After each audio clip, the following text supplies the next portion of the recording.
नमस्कार। प्रारब्ध पर आप सभी का स्वागत। मैं अवनीश। चैनल आपने सब्सक्राइब किया है, वीडियोस को आप लाइक करते हैं, शेयर करते हैं, इसके लिए बहुत बहुत धन्यवाद। बेल आइकन जरूर दबाइए ताकि किसी भी अपलोड की सूचना सीधे आपको मिले। आज एक बार फिर बात करेंगे बंगाल पर, और मेरी टीम ने जो थंबनेल बनाया होगा, सामान्यतः होता क्या है कि जब किसी भी चुनाव में किसी कैंडिडेट के खिलाफ किसी भी सीट से या किसी भी पद से कोई प्रतिद्वंदी खड़ा नहीं होता, तो वो उम्मीदवार निर्विरोध चुनाव जीत जाता है। लेकिन अभी बंगाल विधानसभा का चुनाव हुआ नहीं है। फिर हमारे थंबनेल पे आपको ये क्यों लिख के दिखाई दे रहा है कि वेस्ट बंगाल में भारतीय जनता पार्टी ने 57 के लगभग सीटें ऑलमोस्ट निर्विरोध जीत लिया है। इसकी थोड़ी सी क्रमिक पड़ताल करेंगे, तब आपको पता चलेगा कि ये ऐसे ही नहीं लिख दिया गया। दरअसल पिछला जो विधानसभा चुनाव था, वेस्ट बंगाल की कुल सीटों में से 57 ऐसी सीटें जहां जीत का अंतर केवल और केवल 8,000 वोटों से कम था। यानी जहां टीएमसी या भारतीय जनता पार्टी इन 57 सीटों में जीती, मत का अंतर केवल 8,000 का था, 8,000 से कम था। और एक ऐसा भी उदाहरण है जिसमें मात्र 57 वोटों का अंतर था। खुद नंदीग्राम से, अगर आपको याद हो, तो शुभेंदु अधिकारी ने ममता बनर्जी को मात्र 1900 कुछ वोटों से हराया था। अब ये 57 सीटें अचानक भारतीय जनता पार्टी के पक्ष में पहले ही जाते हुए क्यों दिखाई दे रही हैं? उसकी वजह है, आइए थोड़ा सा याद दिलाते हैं आपको। एसआईआर एसआईआर अब तक जितने नाम कटे हैं, और अभी बड़ी संख्या में ऐसे नाम हैं जो एसआईआर में कटने वाले हैं। तो चलिए, जो नाम कटने वाले हैं अभी उनकी बात नहीं करते हैं। जो नाम कट चुके हैं उसके आधार पर पूरे बंगाल की कुल विधानसभा सीटों में ऑन एवरेज 19,000 मत कम हुए। ऐसा नहीं है कि 19,000 में ये सारे के सारे अवैध मत थे, बांग्लादेशियों के थे, घुसपैठियों के थे। इनमें मृतक भी हैं, लेकिन जो एक ऑन एवरेज है कि लगभग हर सीट पर 10 से 12,000 ये मत सीधे सीधे ऐसे वोट थे जो कि अनाधिकृत थे, घुसपैठियों के थे, बांग्लादेशियों के थे, और जिसे तृणमूल इकोसिस्टम पालता था। वो नाम कट चुके हैं। यानी हर एक सीट पर अब 19,000 के लगभग वोट कम है, और ये और बढ़ेगा। ये लगभग 23 या 24,000 होगा जब फाइनल एसआईआर हो जाएगा।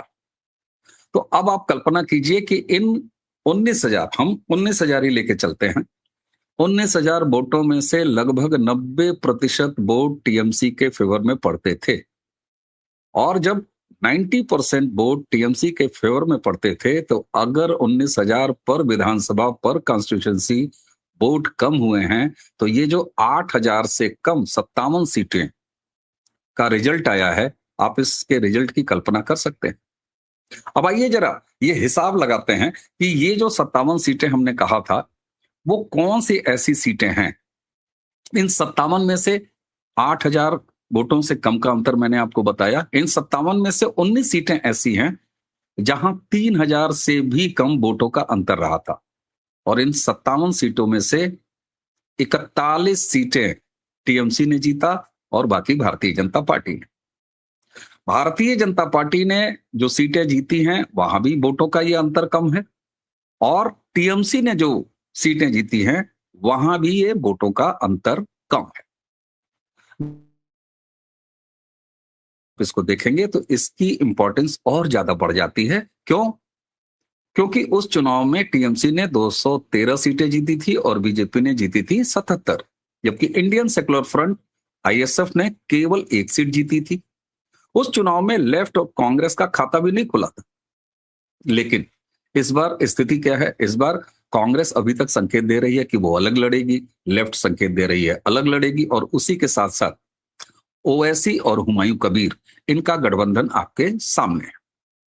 टीएमसी के खाते से निकला वोट ही ओवैसी को मिलेगा, टीएमसी के खाते से निकला वोट ही हुमायूं कबीर को मिलेगा। लेफ्ट के पास भी जो मत आएंगे वो टीएमसी से जाएंगे और कांग्रेस के पास एक वोट भी अगर आएगा तो वो टीएमसी के खाते से ही निकल के जाएगा। इसकी क्या वजह है, मैं इसका आधार आपको बताता हूं। भारतीय जनता पार्टी का जब से ग्रोथ शुरू हुआ है वेस्ट बंगाल में, अगर आप ध्यान दें तो जो ये कहा जाता है कि बीजेपी के पास आज जितना भी मत प्रतिशत है वो सबका सब लेफ्ट से आया है। बिल्कुल ये सही बात है कि वो लेफ्ट से आया है, लेकिन वो इंटैक्ट है। 2012 के बाद से जब से टीएमसी की राजनीति शुरू हुई है, धीरे धीरे धीरे भारतीय जनता पार्टी के पास ये मत आया और वहां टिका हुआ है। ऐसा नहीं है कि जब लेफ्ट का उम्मीदवार आता है तो ये खिसक के बीजेपी के पास चला जाता है। इसकी वजह क्या है? इसकी वजह आप चाहे लोकसभा चुनाव के नतीजे देख लीजिए, मत प्रतिशत देख लीजिए, और जब विधानसभा हारने के बाद 24 का लोकसभा चुनाव हुआ वेस्ट बंगाल में, तो भारतीय जनता पार्टी का मत प्रतिशत बढ़ा है, भले सीटें घट गई, ये अलग बात। अब ये कौन सी 57 सीटें हैं जहां पर 8,000 से कम और यहां तक कि 57 वोटों तक का मार्जिन रहा है हार और जीत में। ज्यादातर सीटें साउथ बंगाल की, यहां 47 सीटें हैं, 47 सीटें। उत्तर बंगाल, वहां पर 10 सीटें, और एक जो पूर्वी जिलों का समूह है जिसमें मेदिनीपुर आता है, पश्चिमी मेदिनीपुर आता है, बांकुरा आता है, पुरुलिया है, पश्चिमी वर्धमान है, ये सारी सीटें। अकेले बांकुरा और पश्चिम वर्धमान में 6-6 सीटें हैं, जबकि पूर्वी मेदिनीपुर, पश्चिमी मेदिनीपुर और पुरुलिया में 5-5 सीटें। यहां एसआईआर ने अपना काम कर दिया है। इसके अलावा आप देखिए कि हार और जीत का अंतर यहां पर कितना महत्वपूर्ण हो जाता है एसआईआर के लिहाज से। बांकुरा में बीजेपी ने साल्टोरा सीट केवल 4,155, चटना सीट 7,164 वोटों से जीती थी, लेकिन एसआईआर में जरा 19,000 वोट कम होना और उसमें 90% लगभग वोट टीएमसी के होने को इसमें अगर जोड़ दीजिए तो ये मत का अंतर आपको बढ़ता हुआ दिखाई देगा। जबकि टीएमसी ने यही एक रानी बाग सीट है जिसको 3,939 वोटों से अपने नाम किया था। बांको सीट पर बीजेपी ने जीत दर्ज की थी केवल 1,468 वोटों से। 19,000 वोट जो एसआईआर में कम हुए हैं, 10 से 12,000 इलीगल हैं उसमें से, बाकी मृतक हैं, और जो लोग वहां से पलायन कर चुके हैं या विस्थापित हो चुके हैं वो हैं। तो 12,000 वोट में से 90% यानी 10,000 वोटों का एक ऑन एवरेज आप लेके चलिए जो टीएमसी के वोट वहां कम हुए हैं, तो ये 1,468 वोट कितना बन जाता है? ये 10,000 से ऊपर निकलता है। पश्चिमी बर्धमान में टीएमसी ने पांडा बेश्वर सीट 3,803 से जीता था। बीजेपी ने आसनसोल दक्षिण 4,487 वोटों से, और कुल्टी राज्य के सबसे करीबी मुकाबला जिसका मैं आपको नाम ले रहा था, केवल और केवल 679 सीटों से जीत यहां पर हुई थी। खुद शुभेंदु ने 1956 मैंने आपको बताया ही। लेकिन अब अगर देखिएगा तो बीरभूम जिला ले लीजिए, सिउरी टीएमसी ने 7,320 वोटों से हासिल किया था, जबकि कांग्रेस को 8,000 से ज्यादा वोट मिले थे। इस बार कांग्रेस अलग लड़ रही है एक, और उसी के साथ वो ओवैसी हैं और हुमायूं कबीर है। सवाल ये है कि इस बार स्थिति क्या है, जब मैं पिछले विधानसभा का आंकड़ा आपको दे रहा हूं। 2026 का चुनाव ये साफ बताता है कि इस बार जो 10% टीएमसी और भाजपा के बीच में मतों के प्रतिशत का अंतर है, उसमें लगभग 7% का अंतर अकेले एसआईआर ने पाट दिया है। अब बचता है केवल 3 से 4% वोट, जिसको कि बीजेपी और टीएमसी के बीच में अंतर रहता है, और जिसको बीजेपी को अगर जीतना है, सरकार वहां बनानी है, ममता बनर्जी को अगर हटाना है, तो ये अंतर बीजेपी को पाटना हो। मैं आपके सामने रखता हूं और उसकी डिटेल भी अभी आपको दूंगा अगले कुछ मिनटों में। ओवैसी और हुमायूं कबीर, मैं कहता हूं कि जहां सीमांचल है, जहां इनकी अधिकता है, जहां मजहबी वोट है, वहां अगर 4-5% का एवरेज वोट शेयर पूरे वेस्ट बंगाल में निकल के आता है, मैं ये मानता हूं कि जहां इनकी बहुलता नहीं है वहां हुमायूं कबीर को वोट नहीं मिलने, वहां पर ओवैसी को वोट नहीं मिलने। लेकिन जहां पर इनका सघन मामला है, वहां जो इनको वोट मिलेगा वो टीएमसी का वोट ही निकल के जाएगा। और अगर पूरे वेस्ट बंगाल में ओवैसी और हुमायूं कबीर के गठबंधन ने 3% मत भी हासिल कर लिया, तो 7%, 10% में पहले ही कम हो चुका है। एसआईआर के चलते 3% ये आया। इस बार लेफ्ट बड़े अच्छे तरीके से चुनाव लड़ रही है और एंटी इनकम्बेंसी वो महत्वपूर्ण फैक्टर है जो टीएमसी के ही वोट कम करेगा, क्योंकि एंटी एम्बेंसी वहां न बीजेपी के खिलाफ हो सकती है, न वहां लेफ्ट के खिलाफ हो सकती है, न हुमायूं कबीर और ओवैसी के खिलाफ हो सकती है, और न ही कांग्रेस के खिलाफ हो सकती है। तो यहां पर आज की डेट की अगर बात करें तो टीएमसी और भारतीय जनता पार्टी ये दोनों उस 10% के अंतर को पाट चुके हैं और बराबर खड़े हैं। रही 19,000 एसआईआर से कम हुई पर सीट, जिसमें से 10 से 12,000 अवैध वोटर्स, जो इलीगल वोटर थे, जो इलीगल माइग्रेंट्स थे, जो टीएमसी का वोट बैंक था, वो सफाया हो चुका है। तो अब आप साफ अंतर लगा सकते हैं कि पूरे वेस्ट बंगाल के विधानसभाओं की क्या स्थिति है, और इसका आकलन खुद टीएमसी के नेता दे रहे हैं। टीएमसी के नेता ये कहते हुए नजर आ रहे हैं वेस्ट बंगाल में कि स्थिति की गंभीरता को हम समझ रहे हैं। टीएमसी के एक सीनियर लीडर ने मुझसे अनऑफिशियली बात हुई और उन्होंने कहा कि साहब ये जो 57 सीटें, मैं इस कॉन्सेप्ट को लेकर उनसे बात कर रहा था। वो एक विधानसभा के इंचार्ज हैं, सीनियर लीडर हैं, टिकट नहीं मिला है हालांकि इस बार उनको। तो मैंने जब ये अपना आकलन उनके सामने दिया कि ये 57 सीटें ऐसा है, तो उन्होंने कहा बिल्कुल ये 57 सीटें ही तय करेंगी कि दीदी की वापसी हो रही है या दीदी की वापसी नहीं हो रही है और भारतीय जनता पार्टी सत्ता में आ रही है। वैसे आपको एक और फिगर देता हूं, लगभग 158 ऐसी सीटें हैं, 2-3 सीटें ऊपर नीचे हो सकती हैं, लगभग 158 ऐसी सीटें हैं जहां की जीत का अंतर इस 8,000 को अगर मैं और बढ़ाऊं तो मात्र 21 से 20,000 का रहा है। और एक बार फिर अगर 19,000 पर सीट एसआईआर में कम हुआ है, जो संख्या 12,000 निकल के आती है, तो वहां भी अब 10% का जो अंतर है वो पाटा जा चुका है। तो स्थिति बिल्कुल बराबर की है, यानी कुल 200 के लगभग ऐसी सीटें हैं वेस्ट बंगाल की जहां पर भारतीय जनता पार्टी और टीएमसी आज बिल्कुल बराबर जमीन पर दिख रही है। 57 सीटों में बीजेपी का एज है और खुद टीएमसी के नेता ये मान रहे हैं कि 57 सीटें ही ये तय करेंगी कि वेस्ट बंगाल में सरकार पलट जाएगी या ममता बनर्जी अपनी सरकार बचा ले जाएगी। अब यहां पर एक फैक्टर और जो कि बहुत महत्वपूर्ण है, जिस पर बात करना बहुत महत्वपूर्ण है, क्योंकि परसेप्शन जब एक बार बन जाता है तो वो कई बार नकारात्मक भी काम करता है, असर डालता है, और कई बार सकारात्मक असर भी डालता है। नकारात्मक होते हुए कैसे? डर का माहौल, ममता बनर्जी टीएमसी के गुंडे मतदाताओं को घर से निकलने नहीं देते, अपने खिलाफ मत को पढ़ने नहीं देते। यहां पर इस बार इलेक्शन कमीशन, जो कि पूरी तरीके से एक सुप्रीम कोर्ट के निर्देशन में वहां काम कर रहा है, कस्टोडियन बना बैठा है सुप्रीम कोर्ट, और बार बार ममता बनर्जी को वहां से न्यायिक फटकार लग रही है। और यहां तक कि सबसे पिछली बार अभी 2-3 दिन पहले सुप्रीम कोर्ट ने कहा कि भाई प्रॉब्लम क्या है वेस्ट बंगाल में, पूरे देश के तमाम राज्यों में एसआईआर हो रहा है, कहीं कोई समस्या नहीं।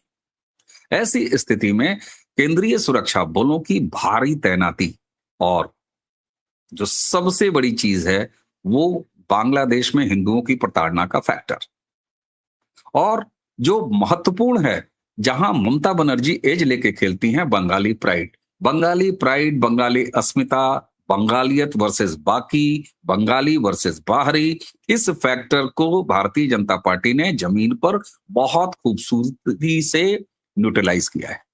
वो कैसे किया है आप सब देख रहे होंगे कि इस बार वेस्ट बंगाल के इलेक्शन में नरेंद्र मोदी जी दीदी ओ दीदी नहीं चल रहा। शुभेंदु अधिकारी सामने हैं, वो कह रहे हैं कि हम हेमंता विश्व शर्मा और योगी आदित्यनाथ के मॉडल को फॉलो करेंगे, और सीधे सीधे मुख्यमंत्री का चेहरा न घोषित करने के बावजूद भी वेस्ट बंगाल में भारतीय जनता पार्टी शुभेंदु अधिकारी को आगे करके एक रिप्लेसमेंट दे रही है, जो बंगाली है, बंगाल के लिए में चुनाव लड़ रहा है और बंगाली तेवर के साथ चुनाव लड़ रहे हैं।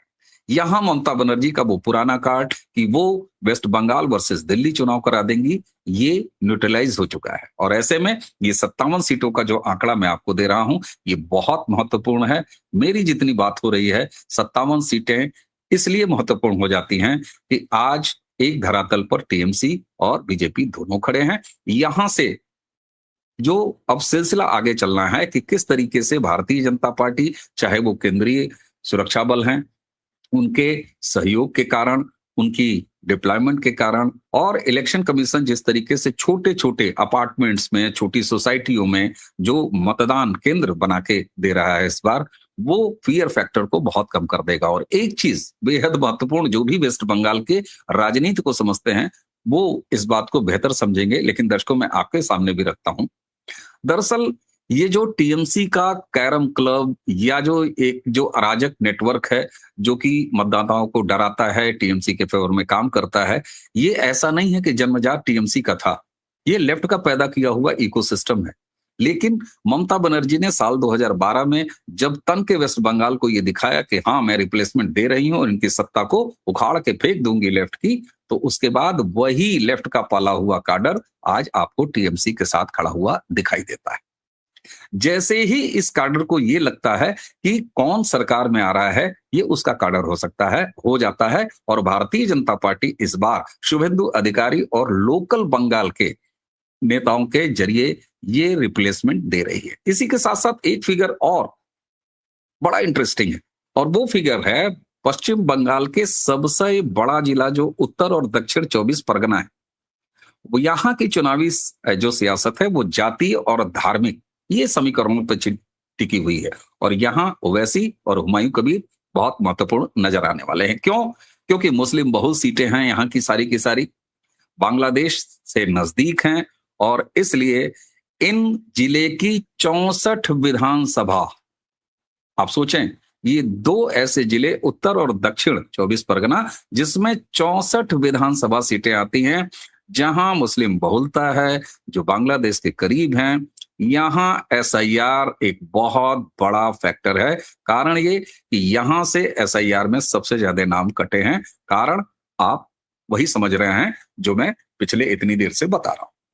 तो ये है वो फैक्टर जिसकी चर्चा आपको वेस्ट बंगाल के चुनाव के लिहाज से कहीं सुनाई नहीं देगी, कहीं होते हुए दिखाई नहीं देगी।